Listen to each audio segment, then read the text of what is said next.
सही देखें, हम आज ना थोड़ा सा इसको कोशिश करते हैं ताकि थोड़ा आगे चलाएंगे कि हर बार हम आगे बढ़ नहीं पाए, लेकिन तो अजीब बस बस के आगे चल रहा हूँ थोड़ा सा। असल में मैं आपको सही बताऊँ, थोड़ा सा वो आपने कस्टम काम कराया ना, तो इसी तरह ना ये कस्टम काम की नेचर ही, आप तो खुद कंप्यूटर साइंस वाले हैं, आपको पता है वो कोड नया लिखें तो वो नया कोड फिर किस तरह से चलता है, आपको पता है, थोड़ा स्लो स्लो 3-4 दफा वो डीबग होता ही होता है, कोई ना कोई थ्रो करता है मैसेज, तो वो अल्टीमेटली जाके ना वो सेटल हो जाता है फिर वो। तो एक दफ़ा वो सही से बस बिल्ड बिल्ड गया है, ऑलमोस्ट हो गया है, नहीं लेकिन थोड़ा सा ना वो जो फी का डिस्काउंटिंग का एलिमेंट है ना वो स्ट्रांग है, वो थोड़ा समझाने में वक्त लगता है।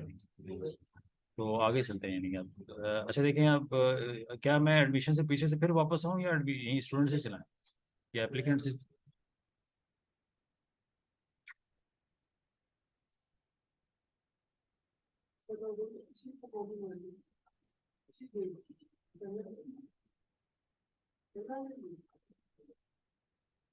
वैसे वो अभी मैंने आज सुबह ही ना इत्तेफाक से चेक किया था, ये देखिए मैंने एक गार्डियन बनाया सिस्टम में ना, मैंने मैनुअली एक गार्डियन बनाया, उसका कामा नंबर ही मैंने आसानी के लिए ना 1111 रखा, फैमिली कोड भी सेम ही रख दिया। सही, अब इसी इसी गार्डियन को लेकर मैंने जब ये स्टूडेंट थ्रू किया ना, स्टूडेंट एप्लीकेंट थ्रू किया, मैंने वो मतलब मैंने एडमिशन पब्लिश किया फिर स्टूडेंट एप्लीकेंट आगे गिरा। जी, तो मैंने उसका नाम रखा था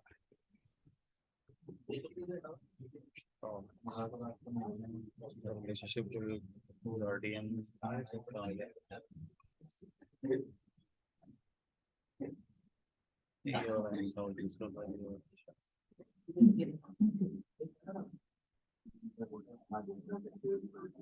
हाँ ये देखें, आपको नजर आ रहा है, ये देखें, आप कह रहे थे ना ये फैमिली कोड उठ के आ जाए। हाँ ये आप एग्जिस्टिंग की सूरत में आप ये डालेंगे ना तो ये चीज़ ऑटो उठ के आएगी। सही है, तो आप, हाँ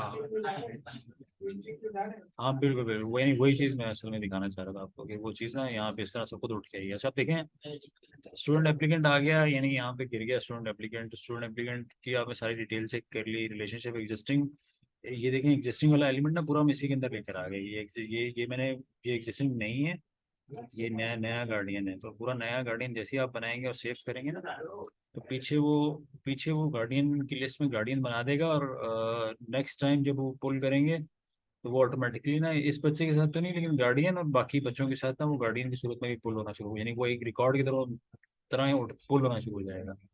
अभी मैं खड़ा हूँ स्टूडेंट एप्लीकेंट के ऊपर, मैं स्टूडेंट की बात कर रहा हूँ, स्टूडेंट में रिलेशनशिप में और गार्डियन पुल हुआ हुआ है, आपको दिखा के आगे चल के दिखाते हैं।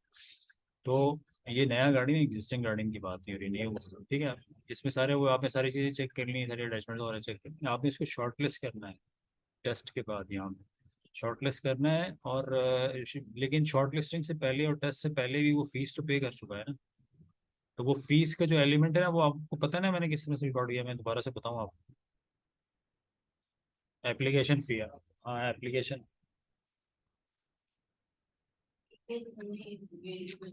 सही है, या तो एक रुपये दे रहे हैं ना सुव्यवस्था है।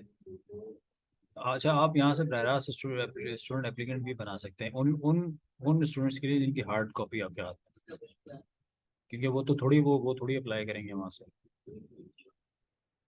हाँ सही है, अब वो डायरेक्टली आ गया, जब मिसाल के तौर पे एक असद नाम का बच्चा आ गया आपके पास, सही है, असद अली नाम का बच्चा आ गया और उसने ये स्विंग में वगैरह वगैरह इस प्रोग्राम में एडमिशन, आपने उसका अपना एप्लीकेशन, अभी एप्लीकेशन की बात हो रही है, और चूंकि वो ऑलरेडी वो पे कर चुका है, सही है, तो आप यहाँ पे ना एडमिशन के तौर पे एक डमी, क्योंकि मैंडेटरी फील्ड है ना, तो आप मुझे वो प्रोस्पेक्टस सेलिंग के नाम से एक डमी, या बेशक क्लास वन पे के लिए अप्लाई किया और क्लास वन एडमिशन के लिए अप्लाई किया, तो क्या हुआ, हमने एडमिशन में तो टैग करना ही है ना, चाहे वो पब्लिश के थ्रू वहाँ ऑटो वहाँ से अप्लाई करके आया या यहाँ मैनुअल डालना है, एडमिशन तो डालना ही पड़ेगा। हम तो स्टूडेंट एडमिशन, हाँ स्टूडेंट एडमिशन की बात करें ना, कि हम ये थोड़ी देख रहे हैं कि वो उसने वेब से अप्लाई किया या मैनुअल अप्लाई किया, और ना ये यहाँ पे पूछ भी रहे, नहीं रहा कि इस तरह नजर भी नहीं आ रहा है तो उसके एडमिशन का नाम पूछ रहा है। तो स्टूडेंट जैसे स्टूडेंट एडमिशन के अगेंस्ट में वो प्रोस्पेक्टस लेके गया या उसने ऑनलाइन अप्लाई किया, वो यहाँ पे ऑटोमेटिकली यानी वेब से आएगा तो ऑटोमेटिकली गिरा हुआ होगा। अब चूंकि मैं मैनुअल बना रहा हूँ तो आप देख रहे हैं किस तरह से हम बना रहे हैं। सही, आप यहाँ कैटेगरी वगैरह बताइए, वो चलो आर्मी का बच्चा है, ठीक है। अच्छा देखें इसमें सीन क्या है कि ये प्रॉब्लम सिर्फ ना यहाँ पे जो चीज़ अंडरस्टैंडिंग की वजह से आ रही है कि वो क्या है कि मैंने ये जो पब्लिश किया है ये बुनियादी वो पब्लिश एडमिशन है बुनियादी पे जो आपने वेबसाइट पर पब्लिश करने के लिए बनाए होते हैं सही। और इसके अंदर मैंने ना जरूरी नहीं है कि मैं उसे पब्लिश भी करूँ, मैं ऐसे भी बना सकता हूँ जो आपने देखा ना मैं पब्लिश करने के लिए चेक है यानी मैं उसे चेक लगाऊँ तो पब्लिश होगा और अदरवाइज नहीं होगा। तो अगर मैं और उसके अंदर जो मैंने ये बुनियादी पे एप्लीकेशन फीस बनाई है वो यहाँ को वहाँ से उठ के आई है यहाँ ऑटो ऑटो जैसे ही मैंने ये चूज किया ना तो ये फीस यहाँ वहां से उठ के ये देखिए मैं आपको दिखाता हूँ 125 रुपये कहाँ से है। सही है मैं अगर एडमिशन पे जाऊँ अगर मैं एडमिशन पे जाऊँ तो देखिए ये एडमिशन पे देखिए मैंने ग्रेड 1 का एडमिशन अनाउंस किया हुआ है और ये 125 रुपये सही है। और ये देखिए ये मैं चेक हटा दूँ तो ये वेबसाइट पे नज़र नहीं आएगा। मतलब मैं ये चेक हटा दूँ और एडमिशन बना के रख लूँ ये चेक ये चेक हटा दूँ तो ना पब्लिश होगा और ये जाहिर सी बात है जब पब्लिश ही नहीं होगा तो यानी जब पब्लिश ही नहीं होगा तो वो मैं इनेबल एडमिशन एप्लीकेशन वाला एलिमेंट तो इसके साथ ही चलता है ना यानी ये पहले पब्लिश होगा तो फिर मैं एक्सेप्टेंस लूंगा एप्लीकेशन लेना शुरू करूंगा। यानी पब्लिश ही नहीं होगा तो मैं एप्लीकेशन कहाँ से ऑनलाइन लेना शुरू करूँगा। अच्छा देखिए अब इसके अंदर एक और चीज़ भी है ना ये देखिए आपको एज के ब्रैकेट वाला एलिमेंट आपको नजर आ रहा है ठीक है। वो उसका टेबल टेबल आपको मेरे ख्याल अभी इसने भेजा नहीं था रहा है। हाँ चले अच्छा हो यार आइए मैं भी इससे पूछता हूँ तो अब इसके अंदर देखें इसके अंदर एक और चीज़ है यानी कि यहाँ पे आपको नजर नहीं आ रही आप यहाँ एडिट में अंदर जाएंगे तो आपने ये जो फीस है ये इंक्लूडिंग टैक्स है बिफोर टैक्स है आफ्टर टैक्स है। हाँ इसमें हाँ तो फिर यहाँ टैक्स का टेम्पलेट भी तो लगाया इसमें टैक्स चार्ज करना है ना आपने। हाँ तो मैं इसके अंदर टैक्स भी लगाया था कि टैक्स भी वहाँ आगे चलते कैलकुलेट क्योंकि यहाँ लगाएंगे तो वहाँ पुल कर सकेंगे और ये यहाँ से चल रहा है एडमिशन से। तो अब वापस चले हैं तो मैं स्टूडेंट एप्लीकेंट के ऊपर आ गया सही। अब मैनुअल मैं हार्ड कॉपी वाला जो प्रोस्पेक्टस सेलिंग वाला स्टूडेंट है ना वो मैं फाइल करके सबमिट कर रहा हूँ सिस्टम में।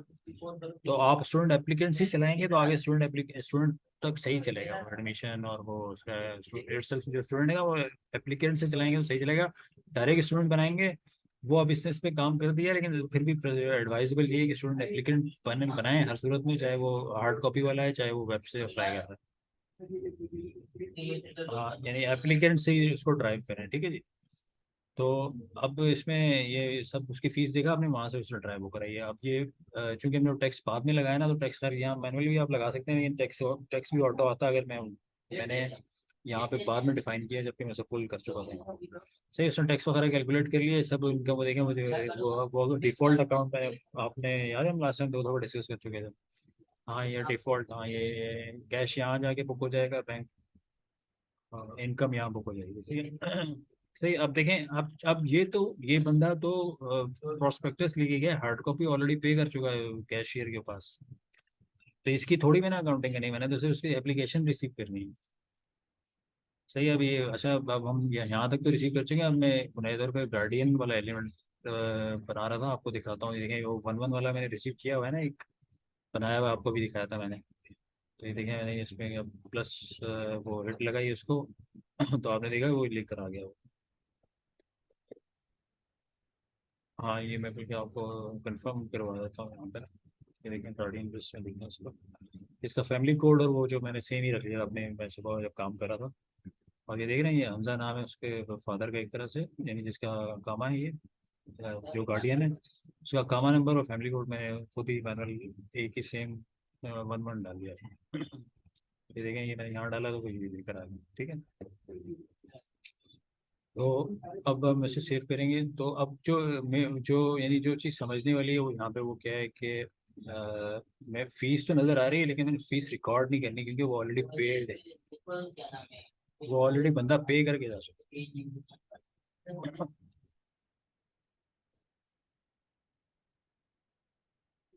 हाँ ये मैंने असल में सुबह डिस्कस किया था वो अपने डेवलपर से तो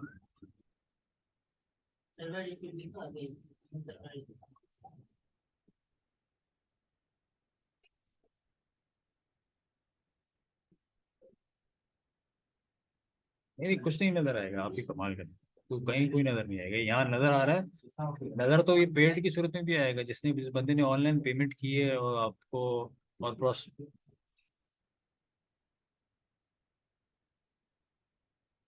नहीं, हाँ, आपको ये नहीं, इसको आप पेड गिराना चाहते हैं बगैर किसी अकाउंटिंग हेड की?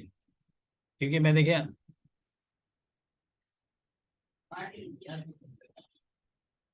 हाँ ये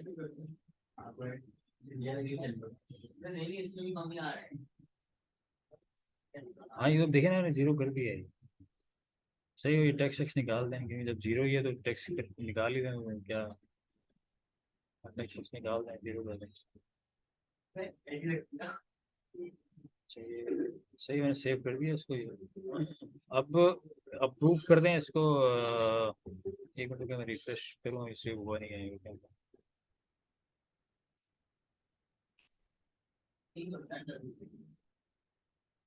सही अप्लाइड किया मैंने।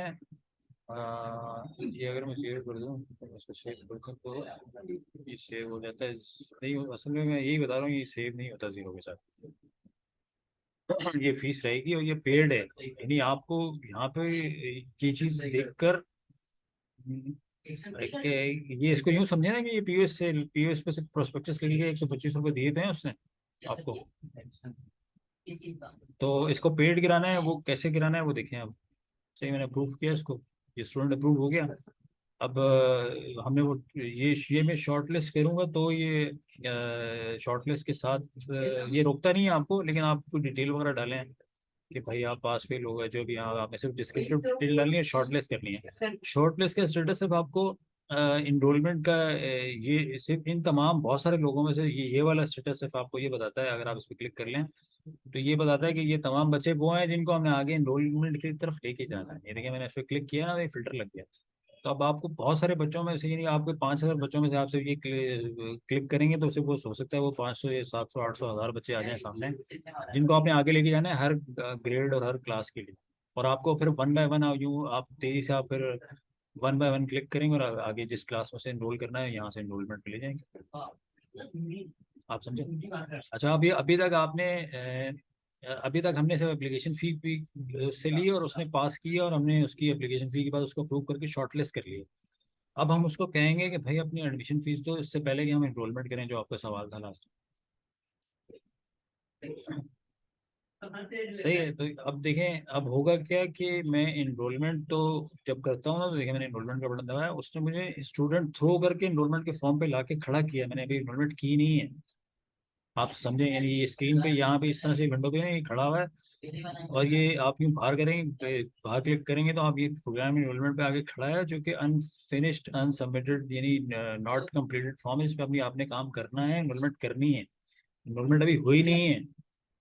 आप समझे, लेकिन वो क्या कर चुका है, वो पीछे स्टूडेंट थ्रो कर चुका है। ये देखिए, ये स्टूडेंट, और स्टूडेंट बनाते हुए आया है वो यहाँ पे। वो जो फील सी चल रही थी ना, उसके पीछे वो स्टूडेंट ही बना रहा था। तो अब मैं चला जाऊँ पीछे, तो वो उसने स्टूडेंट बना दिया। अब मेरे पास स्टूडेंट की एंटिटी आ गई। अभी तक पहले वो स्टूडेंट, अभी तक वो स्टूडेंट एप्लीकेंट था। अब वो स्टूडेंट एप्लीकेंट बन चुका है, लेकिन ये देखें, स्टूडेंट एप्लीकेंट बन चुका है, और मैं यहाँ कनेक्शंस में जाऊँ तो इसका डैशबोर्ड है, और प्रोग्राम एनरोलमेंट यहाँ से ना ये, यानी ये टैग अप हो जाते हैं ना रिकॉर्ड्स आपस में कनेक्शन। ये आप समझ रहे हैं ना, ये किस तरह से ये इसका डैशबोर्ड काम कर रहा है। तो ये देखें, अब एनरोलमेंट पे कोई एनरोलमेंट नहीं हुई, क्योंकि मैं एनरोलमेंट के फॉर्म पे खड़ा था, लेकिन मैं वापस स्टूडेंट पे आ गया, मैंने एनरोलमेंट की नहीं है। तो अभी स्टूडेंट बना हुआ है, एनरोल नहीं हुआ हुआ। सही है, अब मैं बजाय इसके एनरोलमेंट करूँ, मैं उससे चार्ज कर लेता हूँ फीस। कौन सी? एडमिशन। ऐसे ही है ना मैडम? सही है, अब हम उससे कहेंगे भाई आप स्टूडेंट हो, स्टूडेंट हो, हम आपने शॉर्ट लिस्ट हो गए हो, आप एडमिशन फी पे करो, तो आगे आगे आपको प्रोग्राम की इनरोलमेंट करा के दें आपको। सही है, तो क्या ये एग्जैक्टली किसी सेम डे पे गिरानी होती है, या कोई ड्यू डेट कोई 15-20 दिन का टाइम लेना है उसको? सही है, तो हाँ,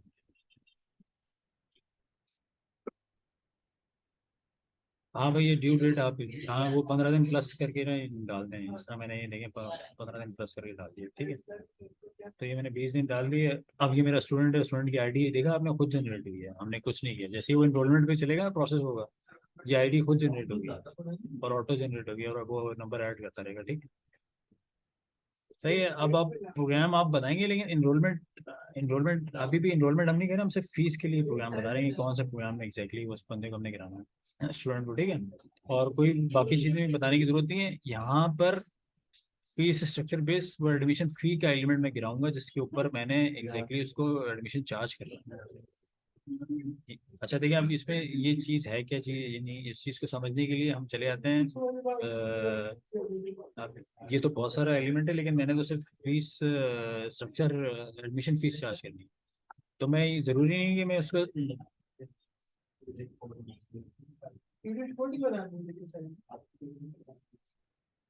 अच्छा, सिक्योरिटी फी। अच्छा देखिए, ये फी कैटेगरीज हैं, और इनके पीछे ना इनका अपना रिस्पेक्टिव रिसीवेबल और इनकम अकाउंट मैप है। सही है, तो ये देखें आप, ये मैं यूँ क्लिक करूँ तो अब चूंकि मेरे पास सिक्योरिटी फीस है नहीं, तो ये विंडो खुल जाएगी और मैं लिखूँगा सिक्योरिटी फी। हाँ, ये वो तो लाइब्रेरी का सारा एलिमेंट है ना, वो अभी मैं आपको बता रहा हूँ। वो यानी ये आप रख लेते हैं एडवांस की सूरत में, और फिर बाद में पे करते रहते हैं। Income account. अच्छा, ये वो अनर्न में बुक करूँ।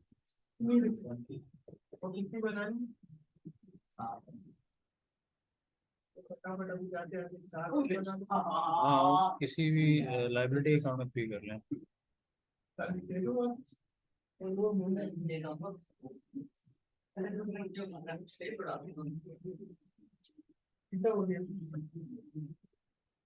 ये है मेरे पास, ये वाला अकाउंट सही है ना ये।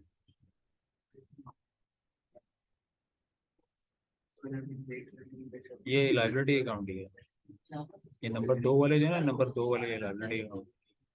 ये असेट, ये नंबर 1 वाले असेट है, नंबर 2 वाले लाइबिलिटी है। ये नंबर 4 वाले जो है इनकम है। और ये नंबर 5 वाले। हाँ बिल्कुल, आपको पता है ये अकाउंटिंग स्टैंडर्ड है इंटरनेशनली ऐसे ही। अच्छा, अब लाइबिलिटी अकाउंट बुक करना है, तो ये 2 लाइबिलिटी अकाउंट आ रहे हैं, तो बोले तो तीसरा भी खोल सकते हैं, लेकिन फर्स्ट के लिए मान लें अभी तो हम टेस्ट कर रहे हैं क्योंकि। हाँ। हाँ सही है, तो ये देखिए आप, उसमें कितने पैसे। इन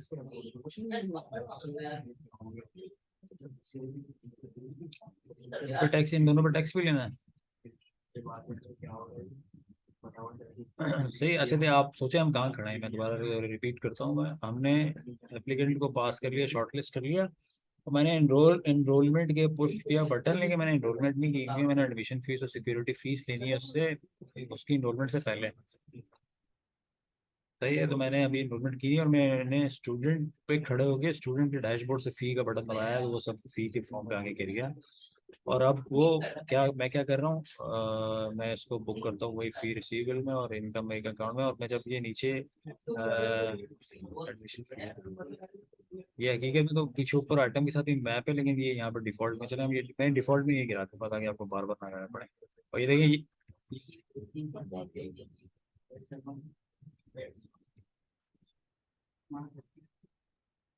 हाँ, वो हकीकत में ना प्रायोरिटी जो थी वो आइटम के साथ चलती है, यानी वो आइटम के साथ प्रायोरिटाइज करता हुआ चलेगा। सही है, तो अब हम खड़े हैं फी के डॉक्यूमेंट, और मैं स्टूडेंट, मेरा जो कि इनरोल नहीं है, बिफोर इनरोलमेंट मैं उसकी बना रहा हूँ फी कलेक्शन, जो कि एडमिशन और सिक्योरिटी का एलिमेंट है। ठीक है जी। उससे मैंने टैक्स वैक्स लगाया, और क्या कहते हैं, हम यहाँ नीचे आ गए, और नीचे आके मैंने इसको बताया कि ये अनर्न्ड में रिकॉर्ड करना है। तो आपको पता है ये वाला चेक, कि हम वो अनर्न्ड में गिराते हैं, तो वो अनर्न्ड में इसको रिकॉर्ड करना। ठीक है, मैंने सेव किया और सबमिट कर दिया। अब ये देखें, एक फीस बन गई, फी का एक इनवॉइस के सूरत में एक इनवॉइस का डॉक्यूमेंट बन गया जो अनपेड पे खड़ा हुआ है।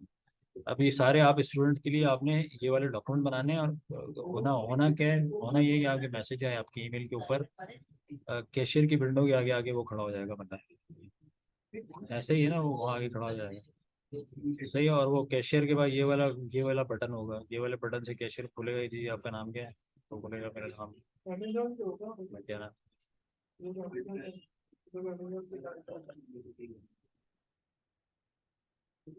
अच्छा, फैमिली कोड बताएंगे वो।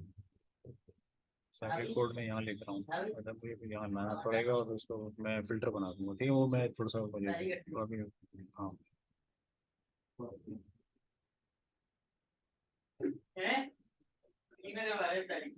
हाँ, मैं लिख लेता हूँ, क्योंकि हम मिलती नहीं है ये मसला। फी के फॉर्म पर आप कह रहे हैं कि मैं क्या लिख रहा हूँ, फैमिली कोड। हाँ, स्टैंड फिल्टर मिल रहा है, ठीक है। और आगे चलें। सही है, तो ये आप समझे कि वो यहाँ फी का डॉक्यूमेंट खुलेगा, और यहाँ स्टूडेंट के नाम से है, यहाँ पे वो फैमिली कोड का फिल्टर से वो उसको ढूंढ लेगा, क्या है आप, वो क्या मेरा नाम असद है, तो मैं असद क्लिक करूंगा तो असद आ जाएगा। अब वो अनपेड के स्टेटस है, वो खुद मुझे नजर आ रहा है कि ये तो इसकी मैंने क्या करनी है, फीस लेनी है इससे। अब फीस कौन कौन सी है सही। और ये मैं चूंकि ऑलरेडी ये मैं फी का डॉक्यूमेंट बना चुका हूँ और ये अकाउंटिंग हिट कर चुका है। अब ये देखें, ये अकाउंटिंग, ये इनवॉइस की सूरत में अकाउंटिंग हिट कर चुका है, तो ये इसने क्या अकाउंटिंग हिट की है।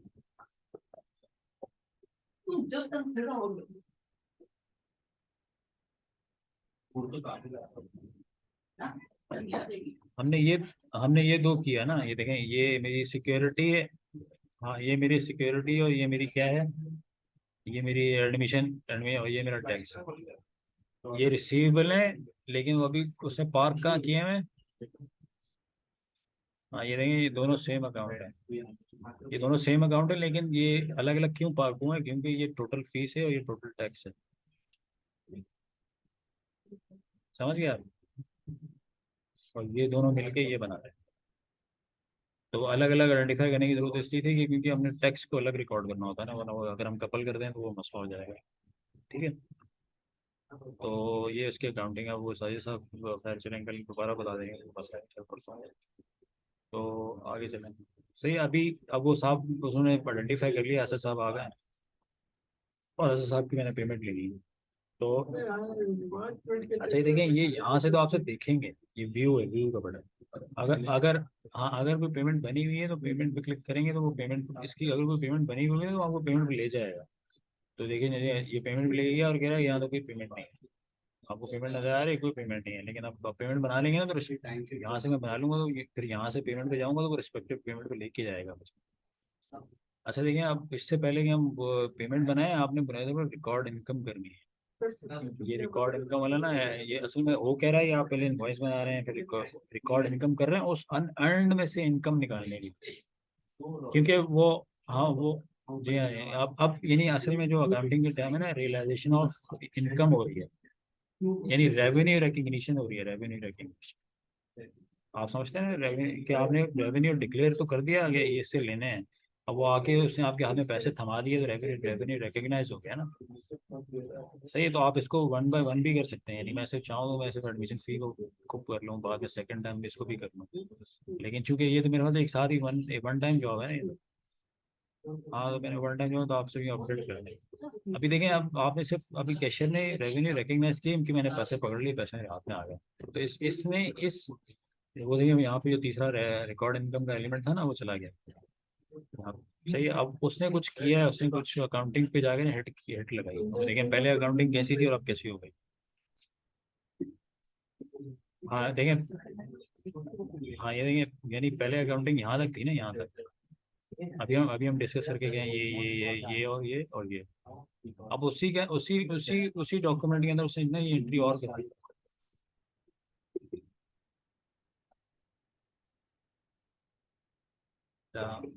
अब देखें क्या किया उसने, कि मैंने उसको कहा कि ये दोनों अपने अपने रिस्पेक्टिवली मैंने इनकम रिकग्नाइज कर ली है। तो ये देखें, उसने इनकम रिकग्नाइज कर ली ये।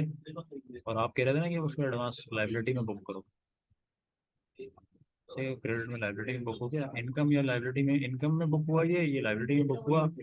और ये इन दोनों का मिलके ये टैक्स मेरी, ये मैंने सेल्स रिकॉर्ड किया है, ये आउटपुट टैक्स होता है, क्रेडिट में बुक होता है। जैसे अभी बिल्कुल अभी मैंने परचेज इनवॉइस नहीं बनाई मैं असनैन के लिए, तो वो वैट जो परचेजिंग के ऊपर इनपुट कहलाता है और डेबिट में बुक होता है। और वही वैट सेल के ऊपर आउटपुट कहलाता है और क्रेडिट में बुक होता है। सही है, देखें क्रेडिट में बुक हो गया और ये सब मिलके इतने पैसे बनते हैं ना, इतने पैसे बनते हैं। सही है। अच्छा, अब एक मिनट रुकिए, इसमें मुझे कुछ गड़बड़ लग रही है। ये 1250, अच्छा हाँ 1250, अब ये दोनों क्रेडिट मिलाए ना तो इतने पैसे बनते हैं।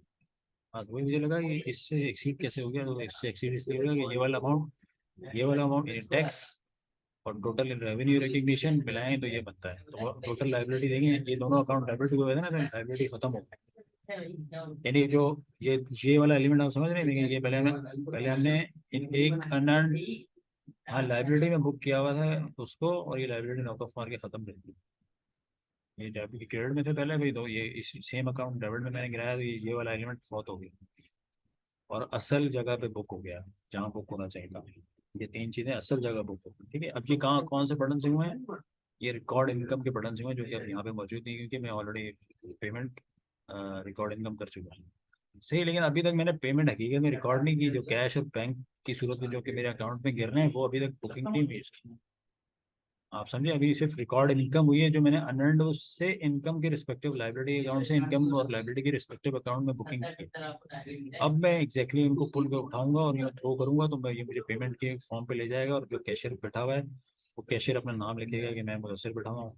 सही है, वो मुदस्सिर लिखेगा तो यहाँ नीचे वो मुदस्सिर के अकाउंट आ जाएगा ऑटोमेटिकली। और ये वाला अकाउंट भी ऑटो है, आपने कुछ भी नहीं करना, आपने पैसे से दिख रहे हैं, कहता कि मैंने पूरे पैसे पकड़ लिए और सबमिट कर दिया, बस ये पेमेंट बन गई। ठीक है, ऐसे ही मतलब कहीं रिफ्रेश करना पड़ेगा।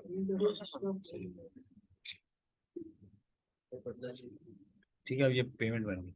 अब ये इटसेल्फ इस पेमेंट ने क्या लेजरेट किया कि भाई, यानी सिर्फ इस पेमेंट की बात हो रही है। ये पेमेंट, हाँ, ये पेमेंट का फॉर्म जो अभी मुदस्सिर ने पैसे पकड़ा है स्टूडेंट से, तो वो कह रहा है कि भाई आपने इतने पैसे ले लिए, और एक रिसीवेबल जो एक एलिमेंट खड़ा हुआ था स्टूडेंट के यहाँ पे रिसीवेबल, वो नॉक ऑफ हो गया, खत्म हो गया, क्रेडिट हो गया। रिसीवेबल डेबिट में गिरता है ना, तो वो क्रेडिट में गिर के खत्म हो गया, क्योंकि ये पहले पीछे ना हमने रिसीवेबल गिराया हुआ है। आप देखिए कहाँ गिराया हुआ है। तो अब पेमेंट मैंने रिसीव कर ली। अब अगर मैं वापस जाऊँ, क्या नाम है इसका, हाँ, फी के डॉक्यूमेंट पे जाए तो देखें, फी पहले जो अनपेड थी, अब पेड हो गई। ये देखें, यानी कैशियर, हाँ, इसका स्टेटस चेंज हो गया, समझ गए आप? यानी इनवॉइस का डॉक्यूमेंट था, इनवॉइस के अगेंस्ट में मैंने पेमेंट का फॉर्म चलाया, तो वो नॉक ऑफ कर गया उसको। ठीक है, ये ड्यूज थे जो कि मैंने रिसीव कर लिया, वो पेमेंट में गिर गया। अब अगर मैं लेजर में जाऊँ, या मैं अब अगर ये देखें, अब मैं व्यू के पेमेंट पे क्लिक करूँ, तो ये देखिए मुझे उस रिस्पेक्टिव पेमेंट को लेकर आ जाता है। वो पेमेंट का रिकॉर्ड जो मैंने अभी बनाया ना, मैंने पेमेंट रिसीव की असद से इस फी वाउचर के अगेंस्ट में, तो वो सारा ये वो पेमेंट एंट्री का फॉर्म सिर्फ व्यू पर्पस के लिए आ जाता है। ठीक है, और आप देखें यहाँ वो क्रिएट का बटन खत्म हो गया, क्योंकि वो हमने रिकॉर्ड इनकम और पेमेंट वाला एलिमेंट दोनों पर्पस सर्व कर दी, तो बटन का उसको काम ही नहीं है यहाँ पे, तो वो बटन गायब हो गया है। ठीक है, अब अगर लेजर में जाके देखें तो क्या हुआ लेजर से, हाँ, वो सब आ गया होगा। अब वन बाय वन देखते हैं, देखें। अब मैं इस फी के वॉचर पे खड़ा हूँ, तो फी के वॉचर में हुआ क्या था शुरू में, कि ये यहाँ तक का तो एलिमेंट आपकी समझ में आ गया था ना, और ये वाला एलिमेंट भी हमने डिस्कस कर लिया था। ये वाला भी एलिमेंट हमने डिस्कस कर लिया था, तो ये एग्जैक्टली इस फी के वाउचर की बात हो रही है। लेकिन अब मैं देखूंगा स्टूडेंट का टोटल रिकॉर्ड, तो अब मैं कोई अकाउंट पुल नहीं कर रहा, मैं सिर्फ स्टूडेंट को पुल कर रहा हूँ। सही, और स्टूडेंट का नाम था असद। असद अली नाम है। ठीक है, तो ये देखें, असद अली से मैंने कुल टैक्स समेत मैंने उसको ना अनर्न में बुक किया हुआ था, और फिर मैंने उसको वहां से निकाल के इनकम रिकॉर्ड की, तो फी रिसीवेबल में बुकिंग हो गई उसकी। सही है, और ये अनर्न जब मैंने रिकॉर्ड इनकम किया, तो वो उससे नॉकअप होकर ख़त्म हो गया था, और फिर ये फी रिसीवेबल मेरा नॉकअप हो गया जब मैंने पेमेंट रिसीव की इस पेमेंट एंट्री के अगेंस्ट में। तो देखा हमने ये डॉक्यूमेंट और ये वाला डॉक्यूमेंट देखिए, और इनके नंबर देखें। अब इसमें एक और चीज़ है जो कि समझने वाली है। अच्छा, अभी भी ना अभी भी बुनियादी तौर पे ये सिर्फ इस स्टूडेंट की बात हो रही है, इसमें कैशियर की बात नहीं हो रही है, तभी आपको वो कैश नज़र नहीं आ रहा कि वो किसने रिसीव किया है। लेकिन अगर आप इस पेमेंट एंट्री में भी जाओ, तो उस पेमेंट एंट्री में मुझे नज़र आता है कि एग्जैक्टली इसका मैं लेजर देखूँ, तो वो मुझे नज़र आता है कि एग्जैक्टली ये फीस जो मैंने रिसीव की किसने रिसीव की है, किसके नाम पे रिसीव हुई है, कौन कैशियर इन्वॉल्व है। तो ये वो कहाँ है, एक मिनट रुकिए, ये इस अकाउंट से मुझे नज़र आ रहा है, देखिए। सही है, कौन सा बंदा इन्वॉल्व है, किसने रिसीव किया है। ठीक है, लेकिन लेकिन जो चीज़ में और मजीद समझने वाली है वो ये है कि क्या था वो, एक एलिमेंट तो क्या, हाँ, ये देखिए, अगर आप गौर करें, तो ये डॉक्यूमेंट नंबर आपने देखे, फी का अप्रैल 2023, और ये, हाँ, और ये इसकी पेमेंट देखिए हमें अप्रैल 2023। सही है, आपको यानी इसमें ना यहाँ पे एग्जैक्टली आपको, और ये डेट की रेंज आपके हाथ में, फ्रॉम डेट टू डेट आपकी रेंज आपके हाथ में, आपको एग्जैक्टली जिस तरह आपने fee component date wise month wise आपने डिक्लेयर किए हुए थे ना, बनाए हुए थे, उनकी ज़रूरत नहीं है आपको। आप सिर्फ ट्यूशन फीस बनाएं, ट्यूशन फीस। बल्कि अगर आप ज़्यादा ही बहुत डिटेल में जाना चाहते हैं, तो आप इस तरह बना लें, tuition fees for grade 1, tuition fees for grade 2। क्योंकि होगा क्या कि वो आपके स्टूडेंट कैटेगरी की वॉइस ना फीस अलग अलग होगी। बल्कि फीस अलग क्या होगी, फीस तो वही होगी, उसके ऊपर डिस्काउंट अलग अलग होगा। या चलें, ट्यूशन फीस से थोड़ा आप कंफ्यूज ना हो, एडमिशन फीस की बात करते हैं। मिसाल के तौर पर एडमिशन फीस, क्लास वन की एडमिशन फीस कितनी है, जैसे फॉर एग्जांपल इतनी 750 की, या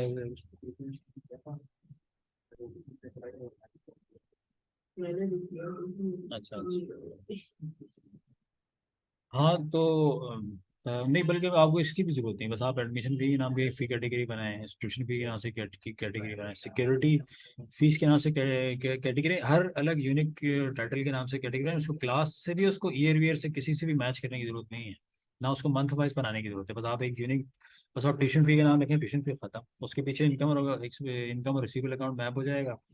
और इस तरह से ना, इस उसके डॉक्यूमेंट नंबर से जहाँ पे हम उसको रन करेंगे, उस फी की कंपोनेंट को, कैटेगरी को, और डेट की रेंज से हम खुद आइडेंटिफाई कर लेंगे कि किस स्टूडेंट के किस मंथ का कितना ड्यू है। जैसे मिसाल के तौर पर फॉर एग्जांपल, अब अगर मैंने ये पेमेंट नहीं रिसीव की होती ना, तो एग्जैक्टली ये मैं इस स्टूडेंट का लेजर देखता तो मुझे नजर आ रहा था कि यहाँ पे डेबिट बैलेंस में, और यहाँ पे रिमेनिंग बैलेंस बैलेंस की सूरत में डेबिट या क्रेडिट में, ये देखें ये क्रेडिट बैलेंस है, डेबिट बैलेंस। सही, यही चीज अगर यहाँ पे नजर आ रही थी ना, तो वो एक्शनेबल होती है, वो रिसीवेबल होती है। सही है वो, यानी वो अकाउंटिंग के लोग इस तरह से आप भी देखना शुरू करेंगे तो आपको समझ में आ जाएगा। तो अभी जीरो है, इसका मतलब ये कि मेरे पास थे अनर्न में खड़े हुए, अनर्न में खड़ा हुआ था एलिमेंट में, उसे फी रिसीवेबल में लेकर आ गया, क्योंकि मैंने अनर्न से अनर्न को खत्म कर दिया। और फी रिसीवेबल को फी रिसीवेबल से भी खत्म कर दिया, तो कुछ रिसीवेबल नहीं है, क्योंकि मैंने पेमेंट लिखी। देखिए मैंने पेमेंट का जिस पेमेंट फॉर्म से, जिस पेमेंट के फॉर्म से मैंने उसको बनाया, वो यहाँ कनेक्शन की सूरत में नजर आ रहा है। सही है, तो इस तरह की सारा नहीं, नॉट ओनली कि आप यहाँ लेजर में आप डेबिट कार्ड देखते हैं, बल्कि आगे जिन डॉक्यूमेंट से ये चीज़ें ड्राइव होकर आ रही होती हैं, उनके रेफरेंसेस हैं, सब कुछ आगे। और ये एंटिटी देख रहे हैं आप, ये स्टूडेंट का एंटिटी, ये नंबर पार्टी, ये वही असद अली है, लेकिन उसका नंबर है, ये स्टूडेंट आईडी नंबर, उसके थ्रू ये ड्राइव हो रहा है। और मैंने जब इसको यहाँ पे पुल किया, तो देखिए यहाँ तो मुझे वो नाम नंबर दोनों बताता है, लेकिन हकीकत में ना सिस्टम को बुनियादी तौर पर नंबर यूनिक होता है, नाम यूनिक, स्पेलिंग वगैरह में ना, यानी अल्फ़ाबेटिक में कंप्यूटर, आपको पता है ना, अल्फ़ाबेट में काम करते हुए थोड़ा ज़्यादा फिर प्रॉब्लम, थोड़ा डिफिकल्टी होती है, आसानी नंबर्स में काम करना आसान होता है। तो वो सिस्टम नंबर्स में ना एंटिटीज को देखता है, और अच्छे से देखता है। तो खैर ये देख रहे हैं आप, हमने वो एक एक एडमिशन फी वाला एलिमेंट खड़ा किया एक रिसीवेबल की सूरत में, और उसको नॉक ऑफ मार दिया, और अपनी रिस्पेक्टिव इनकम अकाउंट में भी बुक कर लिया, वो लेजर तक चले गए। अब अगर हम मिसाल के तौर पर मैं आपको चार्ट ऑफ अकाउंट दिखाऊँ, सही है, तो देखिए आप वो कहाँ, वो एडमिशन फ़ी, और वो एग्जैक्टली ना इसको मैं एक्सपेंड करूँ,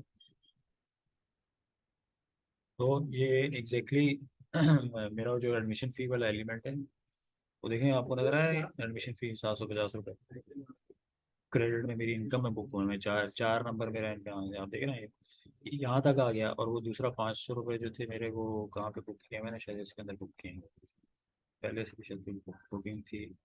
हाँ, एक कुल मिला के 1425 ही है, वो इसी के अंदर बुक हैं आप, ये इसके अंदर हम एक मिनट में लेजर देख लेता हूँ।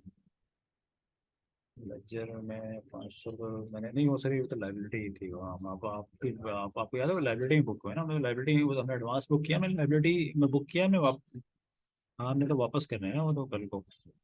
हाँ तो ये देखे, हाँ हाँ, ये देख रहे हैं लाइब्रेरी में बुक होते नजर आ रहे हैं। सही है, अब ये कल को रिटर्न बनाएंगे तो इसका रिटर्न भी बन जाए, ठीक। यानी आपको पता है कि एडवाइस एग्जैक्टली इस स्टूडेंट का इस, अब इसका लेजर देखिए, चले मिसाल के तौर पे मैं कैसे देखूंगा, मुझे कैसे पता चलेगा कि कौन से स्टूडेंट का कितना एडवांस बाकी है। तो मैं सिर्फ अपना उस जिस लेजर में मैं एडवांसेस बुक करता हूँ, और मैं शुरू स्टार्ट ऑफ द टाइम पे देखूंगा, मैं देखने जा रहा हूँ कि यार ये पुराना स्टूडेंट है, 10 साल से मेरे पास पढ़ रहा है, तो मैंने बहुत पीछे चला गया। हाँ, उससे हाँ मैं बहुत पीछे चला गया, 10 साल से स्टूडेंट यहीं पे, तो बहुत मैं पीछे चला गया। उस एडवांस अकाउंट में क्या इस स्टूडेंट का कोई रिकॉर्ड है, कोई एडवांस इसने दिए हैं मुझे? सही है, ऐसे देखते हैं। तो मैं यूँ क्लिक करूंगा तो वो मुझे एग्जैक्टली मुझे निकाल के ला के दिखा, हाँ, वो तो ला ही नहीं कुछ। एक मिनट, हाँ एक मिनट रुक जाएगा, मुझे देखना है। आज की 31 मार्च 2024, आगे खड़ा हूँ, नीचे कर लो।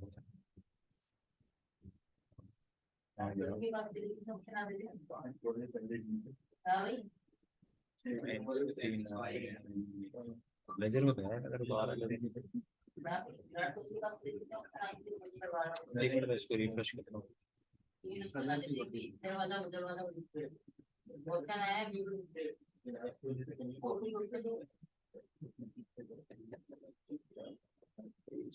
मार्च 23 को चुका है ना। सही है, देखेंगे इसको कैसे ढूंढेंगे आप। आपको स्टूडेंट आईडी नंबर तो पता है ना, आप यहाँ पे ढूंढेंगे इसको इस जगह पे। आपने देखा, आप सिर्फ क्यों लिखेंगे उस तमाम स्टूडेंट का जितना क्रेडिट बैलेंस आएगा ना, लाइब्रेरी में खड़ा हुआ है। अब ये 500 रुपये मैंने देने हैं, क्रेडिट में नजर आ रहे हैं मुझे, तो मैं अगर कुछ दे दूंगा तो मैं यहाँ डेबिट में नजर आएगा। आप समझ देंगे, मुझे पता है कि मैंने इस स्टूडेंट के जिसका स्टूडेंट आईडी नंबर ये है, मैंने ये पैसे देने हैं उसको। तो ये इस तरह से भी चलते हैं। तो मैं समराइज करता हूँ यहाँ तक का एलिमेंट, क्योंकि अगर मैंने और भी आगे चलाया ना तो आपको बिल्कुल ही यही है। हाँ। अच्छा अच्छा। हाँ बस चलो, मैं आपको थोड़ा समराइज कर देता हूँ। ये देखिए मैंने क्या किया। मैंने स्टूडेंट एप्लीकेंट बनाया। सही, मैंने स्टूडेंट एप्लीकेंट बनाया। मैं रिकॉर्डिंग भी आपको भेज दूंगा थोड़ी देर में। मैं समराइज कर देता हूँ ताकि आपको थोड़ा पता चलेगा। बस ये सिस्टम ही फंस गया है। एक मिनट रुकिए, मैं 2 मिनट में बस खत्म करते हैं। सही, मैंने सिस्टम ये उसको शॉर्टलिस्ट किया और स्टूडेंट को मैंने, स्टूडेंट एप्लीकेंट को मैंने सारे वो जितने भी आपको मैंने ये वाला एलिमेंट दिखाया था, ठीक है, और मैंने उसको शॉर्टलिस्ट किया और फिर शॉर्टलिस्ट करके मैंने आपको बताया था। हाँ सही है, शॉर्टलिस्ट कर लिया। शॉर्टलिस्ट पे क्लिक करेंगे तो शॉर्टलिस्टेड आ जाएंगे। अब ये स्टूडेंट पे क्लिक करेंगे तो यहाँ एनरोल का बटन आ रहा था, अब नहीं आ रहा क्योंकि हम ऑलरेडी इसको हाँ। और ये स्टेटस देखिए आप, एडमिटेड है वो। एडमिटेड का मतलब है कि हमने एनरोलमेंट पे थ्रो कर दिया, आगे स्टूडेंट बन चुका है। स्टूडेंट बन चुका है, अब स्टूडेंट की एंटिटी पे चले जाएं, एप्लीकेंट से उसका मामला खत्म हो चुका है। सही है, तो अब यहाँ आप स्टूडेंट में उसको देखेंगे तो एनरोलमेंट मैंने की नहीं है, एनरोलमेंट के फॉर्म पर आके वो खड़ा हो जाता है, मैं वहाँ से वापस आ गया था। लेकिन स्टूडेंट को थ्रो कर चुका है, स्टूडेंट बना चुका है, ठीक है। अब मैं स्टूडेंट के फॉर्म पे गया तो मैंने देखा स्टूडेंट मेरा क्रिएटेड है। और इस स्टूडेंट के ऊपर मैंने अब मैंने यहाँ कनेक्शन से इनरोलमेंट नहीं की, लेकिन मैंने फीस ड्राइव कर ली, एडमिशन फीस। सही, तो मैं इस पर अब क्लिक करूँ तो मुझे यहाँ प्लस करूँ तो मैं नए फॉर्म, ब्लैंक फॉर्म पे ले जाता है, और यहाँ पे क्लिक करें तो जितने ये रिकॉर्ड बने हुए हैं ना यहाँ पे लिस्ट में, जैसे एक रिकॉर्ड बना हुआ है तो उसे एक रिकॉर्ड पे ले जाएगा। सही, देखिए एक रिकॉर्ड पे आ गया वो। सही, अब ये बुनियादी तौर पे फी का डॉक्यूमेंट है जो कि जिसमें मैंने चार्ज कर किया उसको, ये 2 एलिमेंट। इन 2 एलिमेंट्स के पीछे भी इनकम और एक्सपेंस, इनकम और रिसीवेबल अकाउंट में आया। मैंने टैक्स भी चार्ज किया और मैंने यहाँ पे ये चेक लगा के बताया कि अनंत में पहले रिकॉर्ड करेंगे और फिर आगे चलेंगे। ये चेक नहीं लगाएंगे तो वो डायरेक्ट अनंत छोड़ के रिसीवेबल बनाएगा और डायरेक्ट फिर वो पेमेंट करके रिसीव कर लेगा। सही है, यानी वो जो अगले 2 स्टेप है ना, यानी अनंत फिर रिसीवेबल और फिर इनकम, तो वो ये वाला चेक नहीं लगाएंगे तो वो डायरेक्ट रिसीवेबल बनाएगा और फिर वो पेमेंट करके इनकम बना लेगा, तो वो अनंत वाला एलिमेंट फिर रिकॉर्ड नहीं करेगा। सही है, जो आपकी बेसिक रिक्वायरमेंट है। तो यहाँ पे वो क्रिएट पेमेंट के रिकॉर्ड इनकम के बटन आ रहे थे। सही है, और फिर हमने ये सारा लेजर वेजर डिस्कस किया। तो आपने देखा किस तरह से आपने बगैर इनरोलमेंट के आपने एडमिशन फीस रिसीव कर लिया, फिर मैंने आपको लेजर वेजर सब सारे एलिमेंट दिखाए। तो यहाँ तक तो आप उम्मीद है हमारा हम खासी, यानी हमने एडमिशन का एलिमेंट ना इस तरह से आप एनरोल भी कर लिया आपने बच्चा, और एडमिशन फी और शॉर्ट लिस्टिंग भी कर लिया, और एडमिशन और सिक्योरिटी डिपॉजिट भी पकड़ ली। अब इसको किसी क्लास में इन्वॉल्वमेंट देनी है और फिर आगे ड्राइव करना। सही है, लेकिन इससे भी पहले वो फीस के जो एलिमेंट, ट्यूशन फी वाला एलिमेंट है वो हमने चलाना है, और फिर उसके बाद उसको हम एनरोलमेंट पे आगे चलाएंगे। ठीक है, तो इंशाल्लाह आपसे मुलाकात होगी हमारी।